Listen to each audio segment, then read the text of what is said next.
Good evening, everyone, and welcome to the North East Non-League Show. Looking back with, and tonight join us for our final show of the year. Mickey Barron, Mickey, thank you so much for coming on the show tonight. No, it's absolutely a pleasure. I've been looking forward to it. I say I've hosted a few of these, so I know how you're feeling right now. But I've not been on too many myself, so it's nice to be on the other side of it for once. No, like we say, we've been absolutely non-stop the last 4 or 5 months, and I was just thinking, who could we get on to end the year? And like yourself, it was the perfect guest to get on. A lot of time for yourself, a lot of respect for you, Mickey. So I'm over the moon to have you on for our final show of the year. Just a massive thank you to our sponsors again: Baywatch TV, Sunderland West End, Durham City AFC, Jade Bell, and of course, proud to support If You Care Share Foundation as well. So we're just going to look at kind of your early days first, Mickey, is kind of the days at Borough. How old were you when you joined the Middlesbrough youth system, and how did that all come around? Well, I was at Newcastle to begin with as a youngster, sort of like 12, 13, and I never really fitted in there. You know, I never thought I was like good enough compared, because the year older they had like Robbie Elliott, Alan Thompson, Steve Watson, and all them, and they were obviously brilliant players. So you know, I never felt comfortable there. And it was actually Ron Bourne, who I was playing for Hilda Park at the time, and Ron was connected with the club, and then he went to Middlesbrough. And he took us down to Middlesbrough. So quite a few of us went down. And I just felt comfortable there straight away. It was like sort of like schoolboy forms. And to be honest, I was lucky to get a white yes. I think I was playing midfield at the time. And I think Ron didn't see us as a midfielder. So there was one of the games he asked us to go and play at the back. And I think, to be honest, if I hadn't done that change then, I probably wouldn't have stayed at Middlesbrough. No, it's crazy how little things like that work out. I mean, you're a young lad going into Middlesbrough and around the place at the time, but back in them days, there was what I call proper pros that you kind of looked at. Who was the kind of pros around the club at that time coming through the youth system? When I was there, we had some. I was really close to the goalkeeper, Stephen Pears. We had sort of a connection, obviously from not too far away from where I'm from.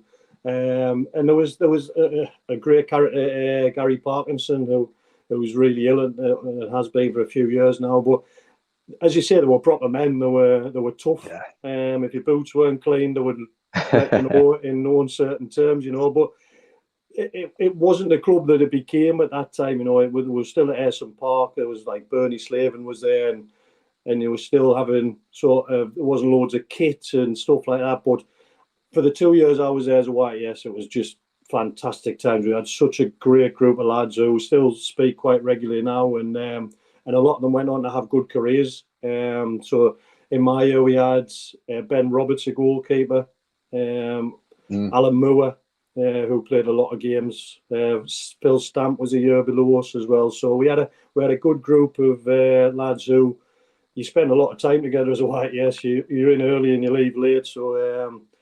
We enjoyed our white yes days, but it was tough. It was sort of back then. It was, if you were cheeky, you got a clip. You know, if you didn't do your jobs properly, you stayed another hour. Things that you wouldn't get away with now. But looking back, I didn't like it at the time, but it definitely showed you sort of made you grow up in a way. I think you're 16 when you go there, and you soon grow up and soon learn who you have to respect and who maybe you can be cheeky to at the time. But no, it was two fantastic years. No, really good. Like you say, you mentioned it is tough back then, but you then come through, play the reserve, like the youth level, and then on to making the first team. How proud were you just coming out on that in your first debut back in 1996 against Everton? Was it a proud moment for yourself, the family, and everyone involved? Yeah, it was. I mean, it seems so long ago now, you know. I don't remember much about it. There's two things I remember about it. Duncan Ferguson played for Everton, and he went off. We were getting beat 2-0. Right. After about 65, 70 minutes, I think he was. And he went off and he just tapped us on the shoulder on the way off, because I think he knew it was my debut. And he just whispered in my ear. He was like, "It'll get a lot easier now, son. Now I'm going off," which he probably did. And the other thing, at that time, we used to go down the local working men's club on a night before I went out on a Saturday night. And I don't know how they'd done it, but they'd printed out all the pictures already of me making my debut. I mean, it was black and white photocopies. And they'd put them all around the club. So when I walked in, everyone was cheering and a few people bought us a couple of pints. But it was fantastic. Obviously, the family go down and as you say, just going out to what I thought was a proper game. And it was my only ever appearance in the Premier League. So it was really special.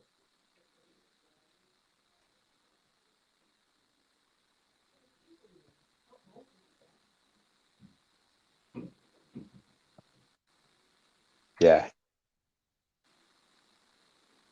No, but like you can say, I have played in the Premier League, and it's something that not a lot of people who dream to be a footballer can say, isn't it? Yeah, well, it's. Do you know what? I'm really proud of playing in the Premier League. It's not my proudest moment because I think playing for so many years is what I'm most proud of. But when you look back and you say I played in the Premiership, the Championship, now League One and League Two. As I say, most of them were in League One and League Two. But as you say, it's something that, I mean, at school I tell the kids that I've played in the Premier League, and they don't believe me anyway. So, but it's a nice thing to say.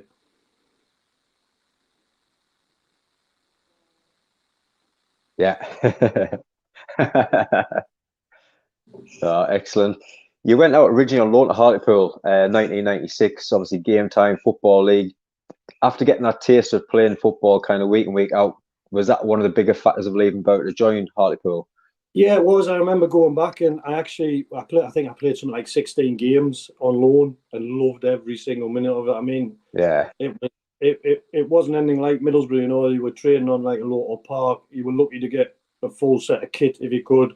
You went for a sandwich afterwards at the local sandwich shop. You had to like make a pot of tea on a morning, but I just loved it. I loved the environment. I loved playing the games, and that was the most important thing for me. I was at the age where I was sick of playing in the reserves, and I just wanted to play some games. So, as I Yeah. said, I played 16. I actually went back, and I was on the bench at Anfield the week I went back for the first team at Right. Middlesbrough. And it got the end of the season, and Brian Robson was like, "Look, what do you want to do?" And I said, "Well, I didn't think I'd get the choice of what I want to do." And he's like, "Look, I'm more than happy to keep you. You can have another year, but if I was you, I'd get yourself out on loan." So it was my decision to leave because I thought that's what would be best for my career. And I actually was close to signing for Darlington when at the time. And Right. Dave Hutchins, he still hasn't forgiven me for not signing them because he went away on holiday. And Mick Tate came in the meantime and offered me a contract, and I wasn't sure whether Hodgie was going to come back to us. So so I signed for Hartlepool, and as I say, I saw Dave about 6 weeks ago, and he was still upset with us about that. Brilliant. Like you say, you signed permanent in 1997, Mick Tate in charge. You play your first full season. Was it kind of like an eye opener to be playing your week in, pretty much week out for the full season, or now in that league? Yeah, I think it was. I think it's physically it's tough. You know, I think even now they probably play a lot more football than they did back then. It was sort of you had a big target man. The ball got put into channels for set pieces, and it was tough football. You know, but luckily we were playing three at the back at the time, and I was a sweeper, so I didn't get involved in all the sort of physical aspects that some of the others did. We had like Graham Lee and a lad called Gary Strudder at the time who was fantastic for me, and it allowed me to be the sweeper and just sort of play some football. But it was tough. I think you need to play those 40 or 50 games just to get used to it, and just to get used to playing on a Saturday, then a Tuesday, and then travelling as well, you know, because when I was at Middlesbrough, I didn't do a lot of travelling if you weren't in the first team. So it was just getting used to maybe going away to a hotel and maybe looking after yourself while you're there, not eating a full buffet on a morning for the breakfast, and just learning from some of the other people that were already there. Yeah.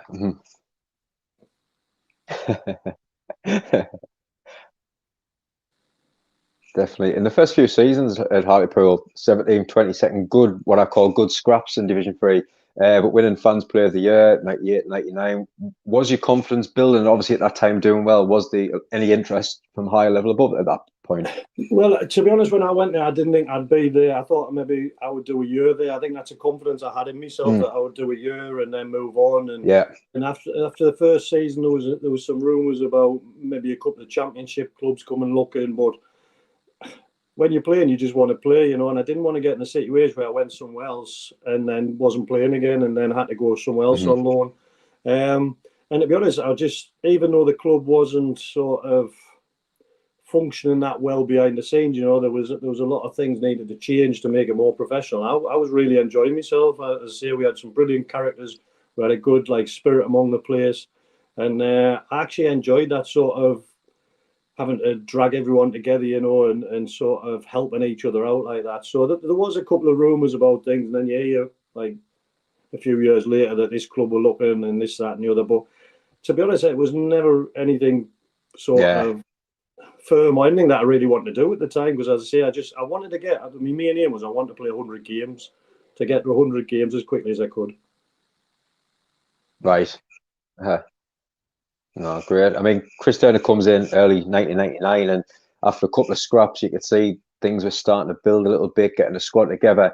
Moved out to right back now. Could you see when Turner came in that he had a plan to kind of get you and try and get you out of the division as quick as you could and getting a group of lads together to do that?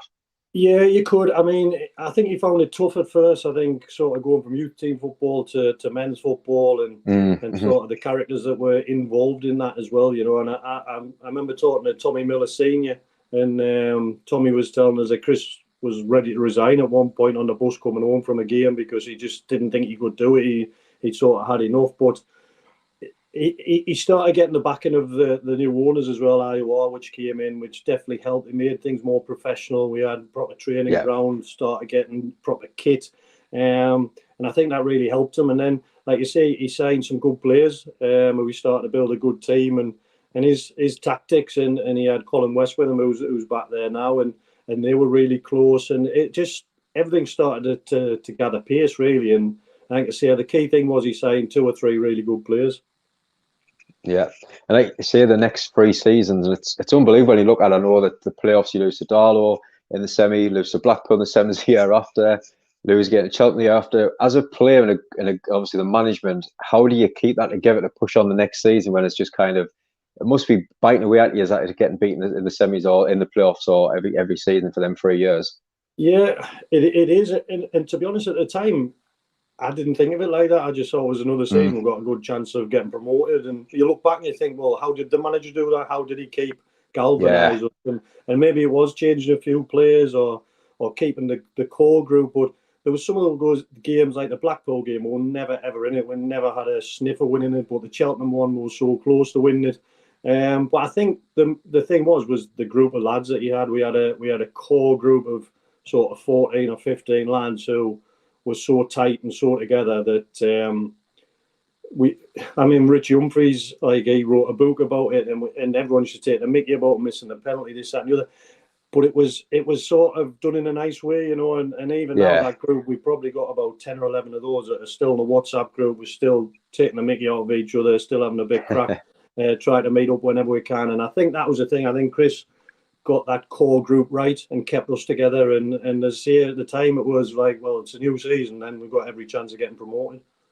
No, really good. Like, see, I think, see the couple of pictures that you've put on, it's not just the lads, it's the family as well, where I've seen is about 10 or 11 years out. It's amazing that he's still getting together to, like you said, I can imagine after a couple of pints, can you remember this football match? Can you remember when we played against this player? It's amazing, isn't it, really? It is, yeah. And I mean, the one thing that we're so lucky is that our families grew up together as well. I mean, talking about Rich Humphries, his dad died not too long ago, and his dad was like, we always called him my football dad, because my dad didn't go to a lot of games. But after games, I'd go in and give like John a cuddle, and he would talk to Nick. And at the playoff final, he had our Ollie in his arms because it was that sunny, and we were just together, you know. All our wives were close, the kids grew up together, and it was a special bond that we had that it'll never be broken, because, like you say, we'll always meet up. We'll always have, like, our sons now, like Ollie and Mickey Nelson's son Kyle bumping into each other in Newcastle and have a beer. So it's sort of a generation thing as well now, which is it's lovely, and it's something that will never be broken, I don't think. No, that's really good.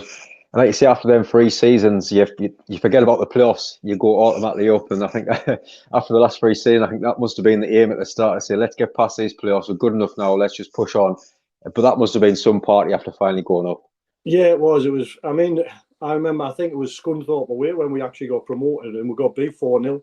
And it was just typical us, because of all the results, we actually went up. But I was in the dressing room, I'm an absolute ding-dong with someone, and it just seemed to sum us up at the time, you know what I mean? But it was brilliant. I mean, the open top bus tour was absolutely fantastic. We had such a good spirit, and like I say, I had a barbecue afterwards and stuff like that. So it was just finally now nice for everyone in the club, you know, everyone behind the scenes and everyone else that is part of the club that people don't realise, you know, like the kit man, the ticket woman, whoever out in the boxes, you know. We were really close to everyone, and And just seeing everyone's faces on that day when we actually got promoted, and the promotions that we had since then, was just it was a big relief, to be honest. Yeah, I'm glad you said barbecue after, because when he first said barbecue there, I thought it was on the back of the bus or something. No, no. It all over. No, there was a few beers on the back of the bus, but no barbecue. But I mean, looking at that squad, then there was one play, obviously, as a striker myself and watching on Adam Boyd. I mean, some of the goals that he scored from all over the pitch. I mean, how was he like to play with that at that point? Yeah, I mean, we were lucky. We had Boydie and we had Joel Porter in that sort of. Or Joel might have come later on, but Boydie was so laid back.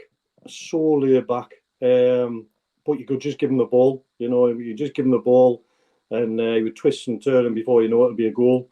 I used to get so frustrated with him on, because I wanted to give a rocket up his half the time. Even like before a game, he'd be just sitting there, and But everyone's different, and I understand that now. I understand what I want to do before a game isn't what everyone needs before a game. But at the time, you're like looking at him going, I'm going to knock you out if you don't get sorted. But he would produce the goods, And he had a couple of unbelievable seasons where everything he touched really turned to gold, and he scored goals left, right, and centre. It was similar. We had another lad, James Brown, who played in front of me. Brownie was exactly the same. I used to just give him the ball, and he'd have three players on him. He'd take a pass, and they're very similar, but he just had a knack of scoring goals in that team. Oh, it was really good. Just want to say a huge thank you to everyone that's watching so far as well. If you're going to get any comments in, please do. And we'll get them read out as well. And if you haven't already, please hit that subscribe as well. But yeah, promotion now, and you go up, and it's that what they call the promotion bounce, players' confidence. Lucy Bristol in Division 2 playoffs, and the season after, now called League One, you reach the final. Before we get onto that moment, I mean, just as what we call, people look at it, they do say a little Hartlepool. I mean, what was it like battling out with some of the teams in that league? The Hull, the Sheffields, Wednesday, Bristol, Dunk. It was massive, wasn't it? Yeah, it was. I think you realise how big some of those clubs are. When you go into Hillsborough, you go into Hull, and you're looking around the stadiums, and it's the noise more than anything else. When you're at places like Mansfield, there's a few thousand there, but when you go in and there's 20-odd thousand there, it's the noise that makes, and how hard that makes for you when you're playing. But we never, as I said, we never thought about that when at that time. It was just a case of, well, we'll go and we'll win games. There was so many games where we'd be getting beat, and we'd never worry about it, because we always thought we'd win. And like I say, that comes down to that friendship, that camaraderie that you have between you, that you're not going to give up on your teammate or the team. And we never worried about going to any of these places. I remember going to QPR, and QPR battered us one day, and I think that was probably a bit later when Neil Cook was there, and he was like, "You lot don't want to play. You're scared of playing in these big stadiums and this, that, and the other." But that was a really intimidating place to play. The stands really close to you, and that was the only time where I thought, I might be out in depth a little bit here. But the other ones, we just went and played our game, and the majority of the times we got a result. Yeah. Did you have the kind of the underdogs kind of going to every game when you were playing that division, would you say? Yeah, 100%. Even at home, I think all the home games, we had a good home record, but teams would come to us thinking, well, we're going to win today, and we'd be so fast out at the start of the game and try and get a lead or try and get two in front. I think we shell-shocked a lot of teams, and we could defend as well. We had a team of good defenders who could defend the lead, so it was definitely a case of we were with a small team in that league, but we just kept, as I said before, getting results and sort of moving up the table, and we're in the playoffs, so in the playoff final and in around it for a couple of seasons. Yeah, like you say, the playoff final, 2005 Millennium Stadium, 60,000 fans. Sheffield were the captain of the game as well. David versus Goliath. You must have been so proud of walking out that day with that club. Yeah, it was amazing. The thing I'll never forget was driving in the bus down to the stadium and all the fans being outside. My only regret about the day is I wanted to be at Wembley, and because Wembley was getting rebuilt. Yeah, it was because as a kid growing up, I wanted to play at Wembley. That was the only thing that I wanted to do that I never got to do. So that was a regret. But the actual day itself was amazing. Just warming up the sort of atmosphere around the place. But I say going down to the stadium, and you could see how happy everyone was. All the fans were like cheering, singing, and as you come out the tunnel, it's just a noise, and there's fireworks going off and this, that, and the other. So it was a fantastic day. obviously the result didn't go our way, but it's a memory that you look back on, and people say, is that your proudest moment, or is that the best game you played? And I said it's one of them, but the game against Tranmere where we actually got to the final for me was because we tried for 2 years. It was such a relief to finally get there. Richie scored a penalty to take us through, which made up for the one he missed a few years ago. And it was just the build-up. The build-up for, I think it was 10 days leading up to that final, was just amazing. It was just like you're on cloud nine waiting for the game to happen. Definitely. And what was the team talk like beforehand? Obviously, you're playing Sheffield Wednesday, got to be massive favourites. What was it like going into the game? To be honest, I can't remember a lot of the tactics going into the game, but I remember Martin Scott, who was the manager at the time, he'd asked us all for a photo of us and our families. Right. So we all passed a photo. I mean, there were printed ones out. There wouldn't, not digital ones like you know. And just before we went out, he got us all together and he had all the photos on a like a board. And he just said, "This is who you're playing for." And I'm emotional anyway. I'm crying all the time. Yeah. So before the game, I'm like trying to dry my eyes in. But it was a motivational thing that he wanted to do, to say, look, this could change your family's lives, because if you go up to that next division, you never know what could happen. Yeah. You know what I mean? You never know where your career might go from then. So yeah, tactics wise, I can't really remember a lot, but we'd done a lot obviously leading up to it. But it was that motivational thing just before the game that always comes back to us. Yeah, I mean, I always remember, I can't remember how old I was at the time, but I was sitting in the back garden, we were listening on the radio. 3 or something, were you? But I was about that. No, but I just remember listening in the garden and it was all going to plan. I was like, the Hartlepool are going to be in the championship. Like getting there. I mean, and obviously the red card and everything and going to extra time. What was your memories at that red card at that point? Well, I mean, Westy was my roomie. We roomed together for about 5 or 6 years. So he was like a brother to us, you know what I mean? And he spent so much time. And to be honest, at the time, I was like, I didn't know whether it was a red card or not. And he come off, and Westy's pretty chilled out, you know what I mean? And he was going absolutely mental about it. And I was like, it's not like him. If he thought it was a penalty, he would just hold his hands up and say, yeah, it was a penalty. And then you look back and you think, it's never a penalty, you know, and that just changed the momentum of the game, totally changed the momentum of the game. And I think these are two questions I always get asked. Do you think you would have gone on to win the game? And how do you think you would have done if you'd been promoted to the championship? Yeah.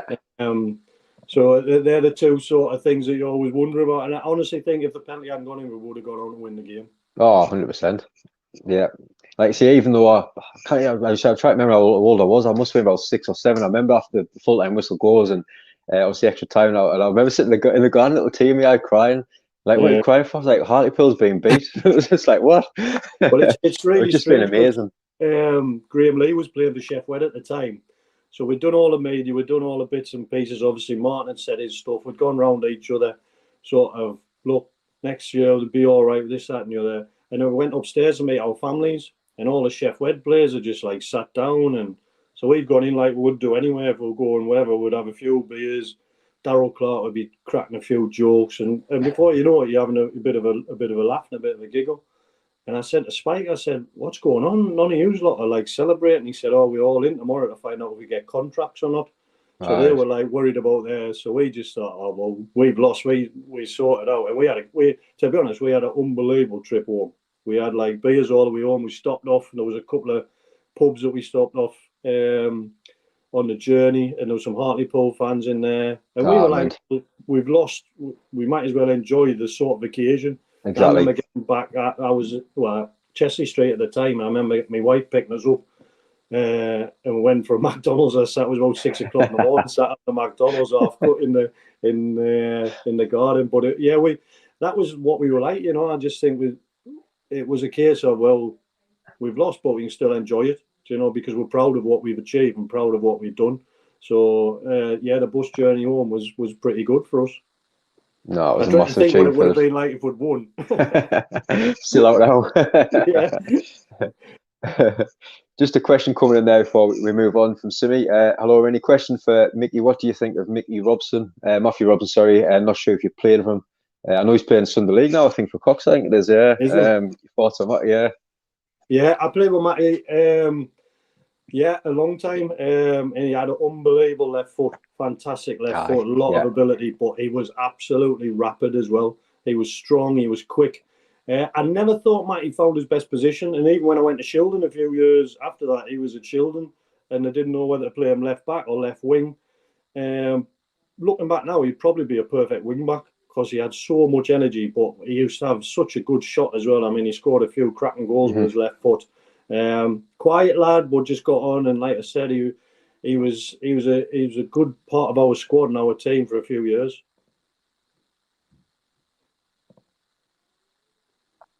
Yeah, definitely. Good question, Simi. Thank you for watching as well. Just getting back to the playoffs, there's one question to that. Obviously, with Neil Cooper leaving so close to the end of that month, and then the playoffs and a new manager coming in, what was it like for the players at that time? It was tough. It was really tough because we had a special bond with Neil. Neil come into that group and galvanised that group. You know, it was a good group anyway, but the lads absolutely loved him. God rest his soul. Yeah. I mean, he was such a character. He didn't do a lot of the coaching, didn't do a lot of tactics, but man management and just having a laugh. And he wanted everyone to enjoy themselves. So when he left, it was tough. I remember we were in the hotel at Bournemouth, I think it was before the playoffs. And he rang me. And he was like, look, Mickey, just tell the lads just to go and win. Just don't worry about me. Just go and win. And I come off the phone. I was chatting to Weston. I was like, look, that sums the guy up. You know, I mean, he's lost his job before, like the biggest sort of series of games that we're going to have, and he's still worried about us. So it wasn't something we thought at the time. I think it was probably when you look back in a few years and you think, like, what's gone on there? Why on earth would a manager lose his job when the team's doing well, so close to sort of the playoffs, you know? And I think in time, obviously things come out about him and Martin not getting on and having busts up and this, that and the other. So at the time, it was you get on with your job, don't you? Even though you really enjoy working with someone, you have to get on with your job, and that's what we did. But I think looking back now, and when you've been in management yourself, you probably think, why didn't the players ask more questions? Why didn't they sort of probe a little bit more to find out what was going on? But you're coming up, like I say, at the playoffs, you don't want to rock the boat. You don't even really understand what's going on as a player. You don't know the politics behind the decision to get rid of the manager. No, that's it. And as well, the later stage of the playing time at Pools, obviously got relegation, promotion, new contracts, retirement, a lot going on. I mean, at the later stages, was it kind of helping the younger lads coming through the club as well? Was it someone that they would look up to, like yourself? Yeah, I mean, I knew I wasn't going to play that much. I spoke to Danny Wilson, and it was the season I think we got promoted. I went to see Danny, and I love Danny to bits. He's probably one of my favourite managers I've had, him and Neil. And I said to him, look, if I'm not going to play, I don't want to be captain of the team. I think the captain needs to be someone that's going to play 30, 40 games a season. And he was like, no, you'll be captain. As long as I'm here, you will be captain. If you're playing, you're captain. If you're not playing, you're captain around the place. And I ended up playing quite a few games that season anyway.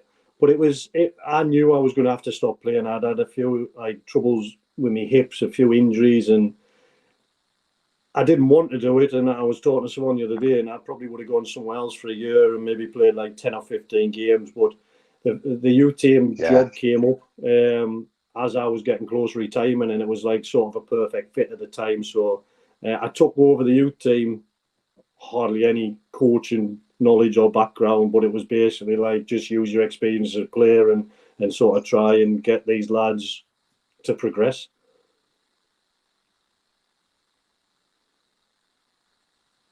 Exactly. I mean, that's the next step is the coaching side of things. Well, he started the U coach and assistant at Wadsworth, reserve team manager, first team coach under John Hughes, caretaker manager on a couple of occasions as well. I mean, as a Pools legend, did you feel a bit more pressure in them still, especially when you're getting more involved with the first team as well?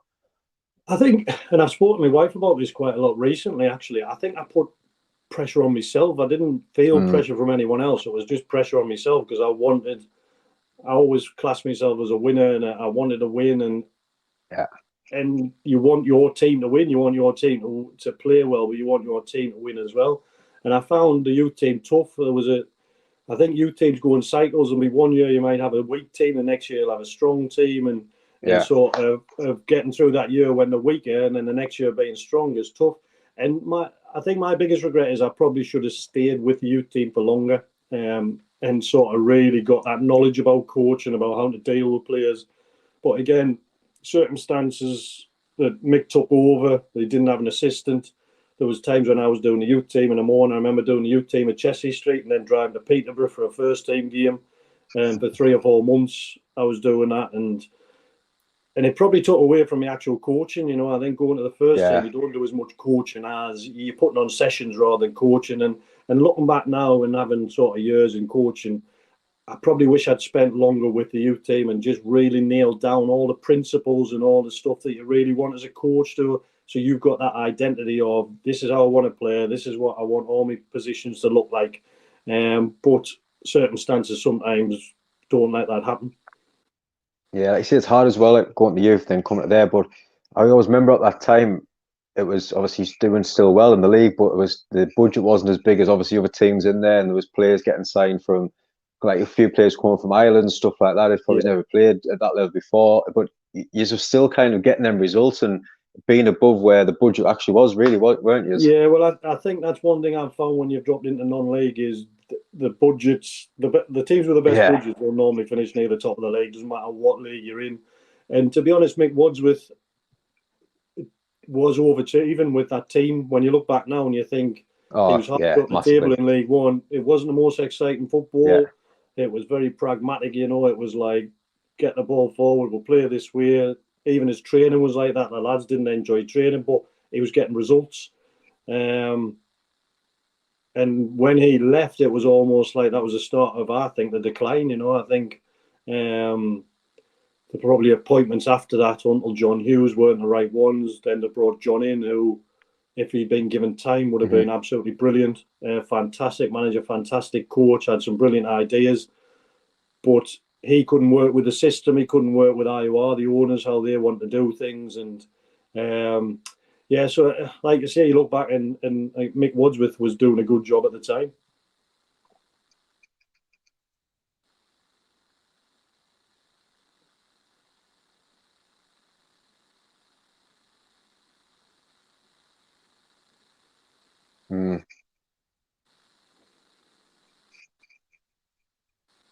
No, he was. I mean, looking at that squad now, there's just one player. I don't know if he was around the same time. Dennis being the striker.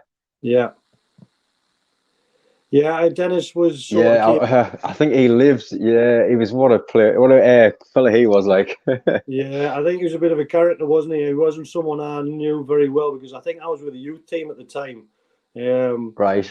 But I think he had a lot of confidence in his own ability, and I'm not sure whether his actual ability matched his confidence in his ability. But he became almost like a bit of a cult hero around the ground because he would take these long free kicks and he was good at talking about like sort of this, that, and the other. But it was.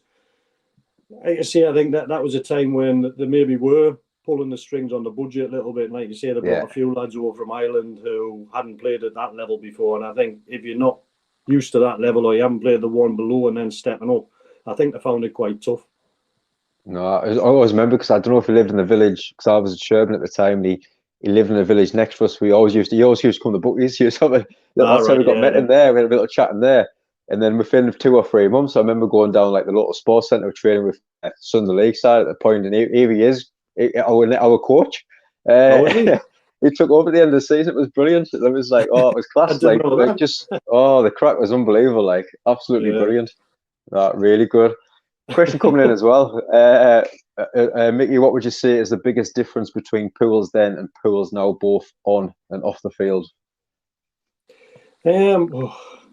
I think Pools last year and Pools when I played were very similar. I think the fans were behind the team. And they had a way of playing. They had an identity. I think this year, for whatever reason, I think it's probably budget again. That they brought a manager in who they probably wasn't the manager they wanted at the start. And then they ended up with him and he brought in... I still don't understand why any club has a recruitment person and then someone else comes in and signs players that he wants. I've said this all along. Your club should have an identity, and the players you sign, doesn't matter who the manager is, should fit that identity. So if your club plays 4-3-3 all those players that are signed should be able to fit into that system. If you change your manager, your next manager comes in, plays 4-3-3, and then you don't have what's happening in Hartlepool now, that they're going to have to wait till January and swap all the players, or I don't like that centre forward because it doesn't fit my system. I think it's crucial at smaller clubs as well, because you haven't got the luxury of a massive squad. So I think the difference is now, I think the owner, Raj, isn't sort of connected with the fans. I think the start of the season and everything that happened, there was loads going on social media about this was happening, and I think the fans have seen through it. I think they're not going to put up with the shit that he comes out with anymore. Do you know? I think they've had enough, and I think last year they were in such a good position. Obviously, Dave left to go to Stockport.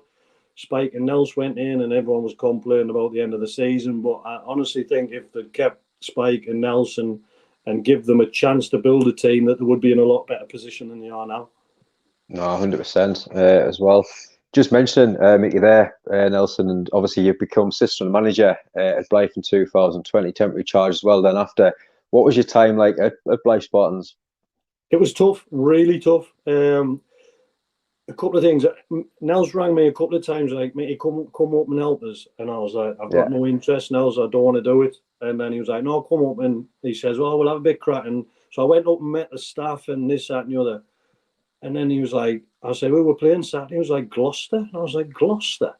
And it was like 4.5, 5 hours away. And I didn't realise how far some of them teams are away, like Brackley, London. And then you're travelling, so we never had overnight stays, even for Hereford or somewhere like that, you know. And again, we had COVID in the middle of it, so when Nels took over his budget, I mean, I know the chairman says it's competitive, but the budget we had at the time definitely wasn't competitive. I honestly think there's teams in the Northern League or the league above that would have had a better budget, you know. But so it was tough because we didn't win many matches.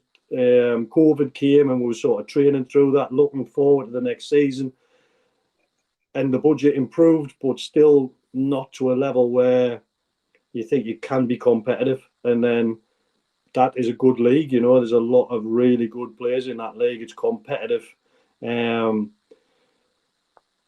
we had a good start to the season, and then for one reason or the other, you lose 1 or 2 games, and that just becomes a habit. And I think there's a culture, I honestly think there's a culture of Blyth of sort of they're used to losing now. And I think until someone changes that culture and changes, I don't know whether it needs a new ownership, a fresh impetus, whatever it is, that they need to change that. They've had different managers. Terry went in after that. Fence is in there now, and my friend Nish is a physio, and the results aren't dramatically different, you know. The results that Clarkey had before we went in aren't that different. So whether it's the budget that needs to change, or like I say, there's something else that's wrong within the club that needs to change, just to give the fans, because the fans are brilliant, but they need something to shout about. You know, I wouldn't go and watch my team if they're getting beat every other week. It's no fun, is it? So like I said, I enjoyed it, but it's tough. I think doing that role as well on top of your job is a lot. I think it got probably too much for me at the time, and I was sort of doing a full-time teaching role and then going out on a Tuesday coaching, and then Saturday you'd be away all day as well, and you're trying to watch games here, there, and everywhere, and it takes over, you know. And I think it's a lot to do, like I say, on top of another job. No, definitely. No, Blackford, thank you for watching as well. Just mention there, you're right, Mickey, we've already released a few players like Theo Robinson. January feels a long way off. Yes, you don't improve at Raj. So, like you say, it just seems to be where you'll get a player in short term, and then a few players get released, and another player comes in on loan, then one player. It's just to kind of get a settled squad. You need, it doesn't matter what level of football you play, you need that settled squad, don't you? Yeah, definitely. I mean, when we were there, I think we kept 2 or 3 the first year, and then you sign another 15 players, and you don't know all of them are going to settle. You don't know they're all going to get on with each other. Then the next year is the same. You can probably keep 4 or 5. You try to get some done early. I mean, we brought like a group in that had played there before, thinking that would work out, and that didn't work out how we planned either, you know. So it's tough, but like you said, you always seem to be looking for a big group at the end of the season, and like it's difficult, because if you're always having a new group, you've always got to tell them the ideas and go through everything in detail. pre-season and try and get everyone on board again, you know. So it is really difficult. And I mean, I hope Blythe go on a good run and can pick up some points, but it's a fact of sort of I honestly think it's a mentality or a culture thing that just used to, even when you go in the ground, I think the people are like, oh, we'll probably get beat today type thing, and I think that the whole atmosphere isn't very positive. Yeah, no, that's it. Apart from the FA Cup runs, I always seem to do. I know, it's always the FA Cup, isn't it? We should just tell the players are playing in the FA Cup every week. Before we finish with our quick fire rounds, just kind of what you're up to now with your coaching side of things, and do you think you'll ever get back to manage Hartlepool ever one day? No, I don't. I think to be honest, I'm not doing anything. I got the end of last season, and after I left Blythe, I went to Spennymoor and coached their under 18s for a bit, and I was enjoying it. But I just over the summer, I said to my wife, look, like even over the summer, like last year we were away, and like I'm bringing Nelson. And it just takes over, you know, and like I've got a new role within the school now. Like I teach PE, but I'm doing some pastoral stuff as well. And I just said, I'm going to have a year off, not do anything. I mean, I have gone and played for the over 40s a couple of times, but but I'm enjoying it. I'm enjoying it like that, not having a structure of I have to go every week and have to be here on a Tuesday.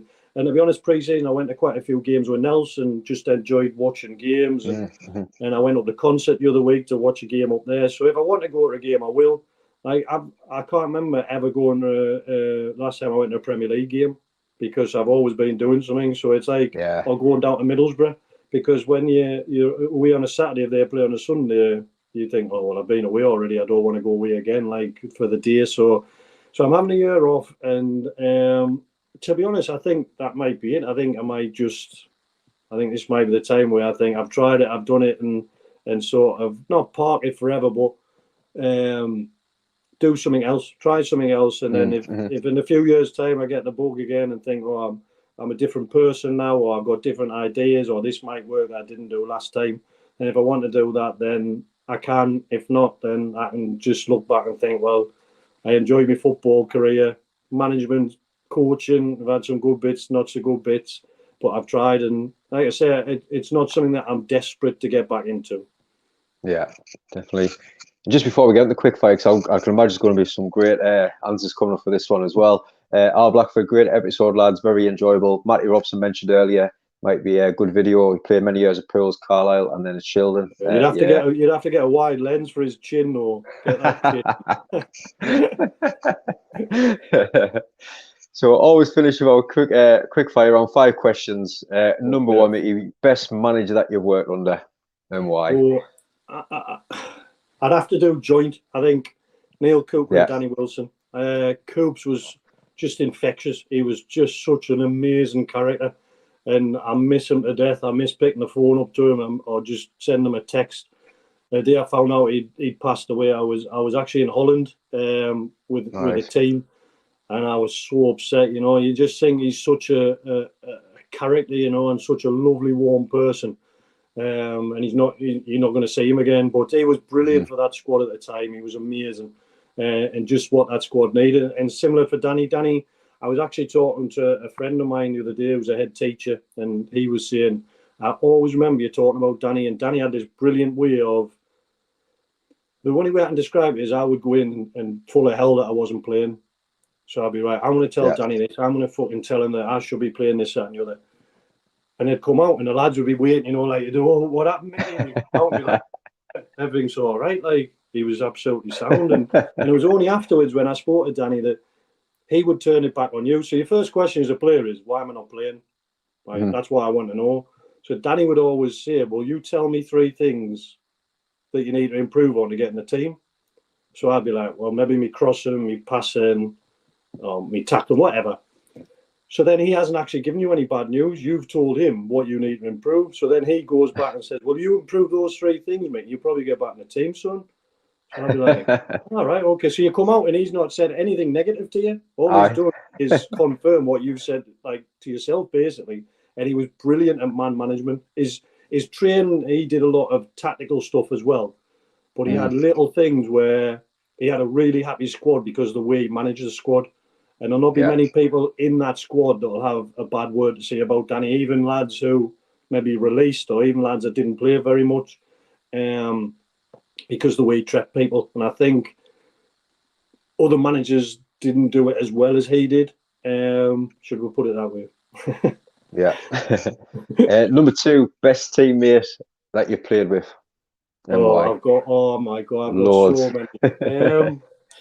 I'd probably have to put it in different ways. I think for being a professional, looking after himself and being sort of the ultimate professional would be Richie Humphries. I mean, Richie was, and he'll admit himself, he's like a fat lad waiting to happen. Do you know what I mean?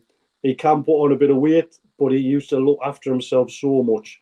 And I remember him driving home to Sheffield once, and he rang us up and he was like, "Mick, I need to talk to you." And I was like, "Oh, crap, what's happened?" And he was like, "I've had a full bar of chocolate on the way home." I was like, "Richie, it's all right, man. It's like you've had a game." But he played for so long and played for so many games because of what he did off the pitch, his gym work, how he ate, how he looked after himself.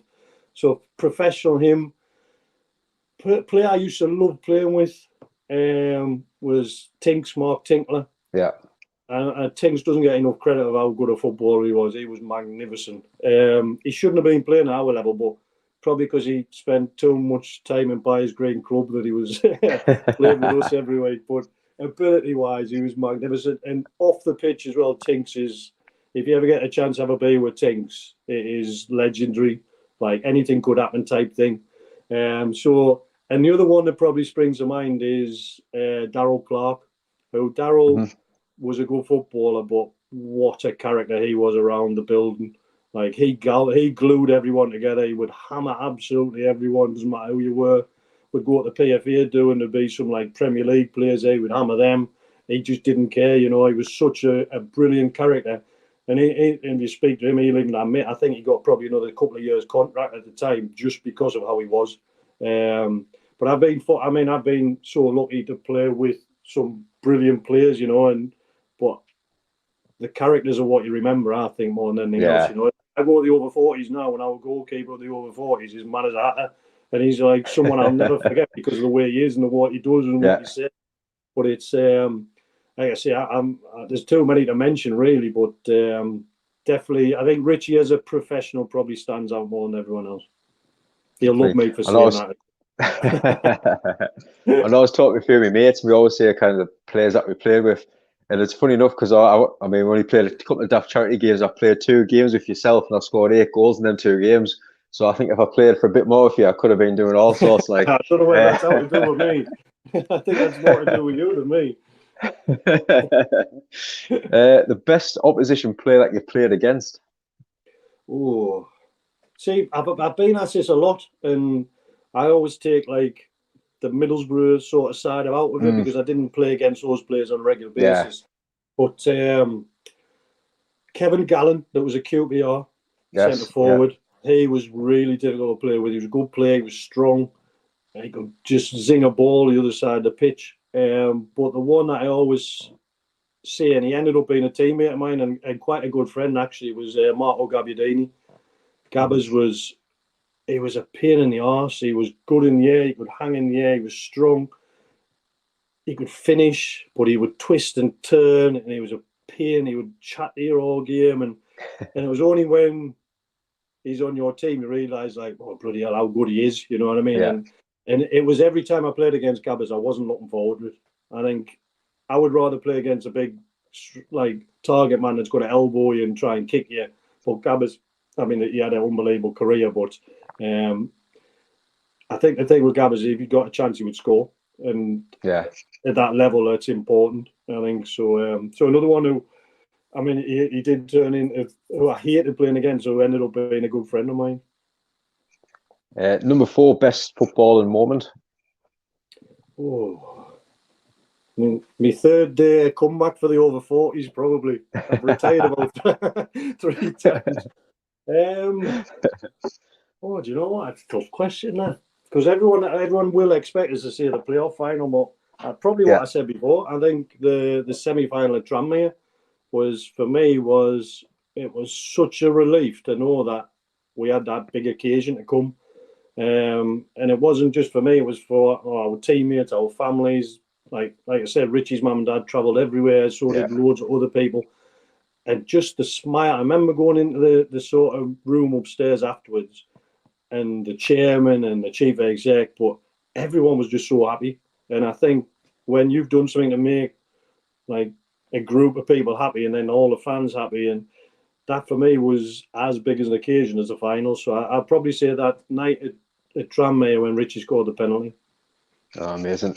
And number 5, off the top of your head, the funniest football moment that you've been involved with? Could be bus rides away days, changing rooms. The best one you can think of? My God, I could write a book. Too many. I tell you one though that sticks in my mind, and I told a story the other day, and people didn't believe us. That we used to have a lad called Darren Knowles, little right back with Tash, who's from Sheffield. And it was when Chris Turner was there. So he played right wing back. And I mean, nosy lad admit himself that he wasn't the best footballer. He was he was like a dog, you know, he'd tackle anything. Yeah. And he was shielding the ball out on the far side at the Vic. And the ball's gone out, and the lad's like swung his leg round, you know, like you do to try and keep the ball in. Nosy's like pushed him off. And then he's gone down on the floor. So he's gone to pick the ball back up to throw it in. And then he's gone down again. And he shouted over. He said, Mickey, I'm going to have to come off, tell the gaffer. So I've shouted over to Chris. I've said, Chris, Nosy needs to come off. So Chris is like, why? So, Nosy, what's up with you? And in this broad, like, Yorkshire accent, he went, I've cut me cock. So I've shouted to Chris. He's cut his cock, Chris. And Chris is like, how's that happened? So I'm in the middle of this conversation right across the pitch. And then I realised, you cut your cock. So we went over, and the lad's boot had sliced open off of his, basically. And it was pouring with blood, and he had to go and get it stitched up. So we were pissing ourselves laughing, because he come back in, he had this like bandage wrapped around his cock. And then the next week he wanted to play because he was desperate to get his appearance money.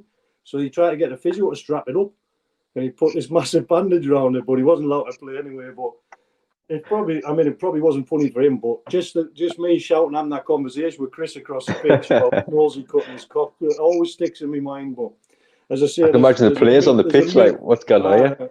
No, there's a million other ones that, as I say, that at some point I will get around to probably writing a book, and most of them have Tinks in it as well. He's involved in most of them. But no, Mickey, honestly, thank you so much for coming on tonight. I really appreciate your time, like. No, it's been great. I've loved it. Like I say, I haven't done many of these where I've actually been the guest, so it's nice to be the guest for once. Yeah, so no, it's been really good. Thank you.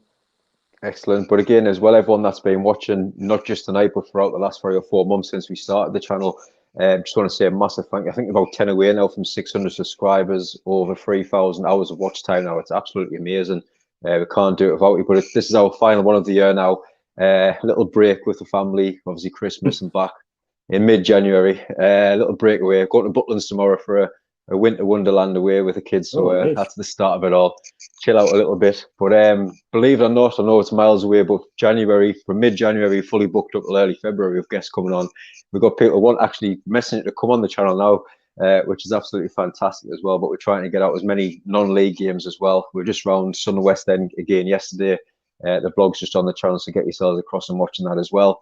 But we still got both groups throughout. Obviously, the little summer, the winter break coming up. Obviously, the Newcastle, the Toon Talk chat, and also the North East Non-League Show Facebook group as well. So keep getting involved with that as much as you can as well. But again, Mickey, thank you everyone for watching and for yourself, and I hope you have a great Christmas. Yeah, and you and all the viewers and all the listeners, Merry Christmas. Excellent.